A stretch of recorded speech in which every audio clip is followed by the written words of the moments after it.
పోలీసులు వెళ్తే పోలీసులను వీరు మా కోసమే ఉన్నారు, మా భద్రత కోసమే ఉన్నారు, మా సాయం కోసమే ఉన్నారు అని చెప్పేసి అనుకోవడం తక్కువ అవుతారు. మమ్మల్ని పరాయి వాళ్ళుగా చూస్తున్న సందర్భం. ఆ సందర్భంలో నేను వెళ్ళిన తర్వాత నేను చాలా సందర్భాలు ఆత్మవిమర్శ చేసుకున్నాను. అసలు ఏంటి పరిస్థితి, ఎందుకు ఇలా ఉన్నారు? నేను ఎక్కడనో పుట్టి, ఎక్కడనో పెరిగి, ఎక్కడో చదువుకొని ఇప్పుడు ఇక్కడికి వచ్చి ఉద్యోగం చేస్తుంటే నేను వచ్చిన పర్పస్ ఏంటి, నేను ఇక్కడ ఎలా ఉంటున్నాను, ప్రజలు నన్ను ఎలా రిసీవ్ చేసుకుంటారని చూస్తే మీరు ఏదో వచ్చారు, మీ ఉద్యోగం చేసుకొని మీరు పోండి అన్నట్టుగానే ఉండేది.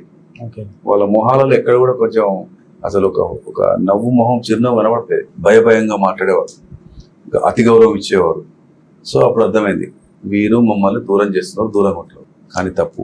నేను ఎందుకు వచ్చాననే విషయం వాళ్ళకి అర్థం కావాలి.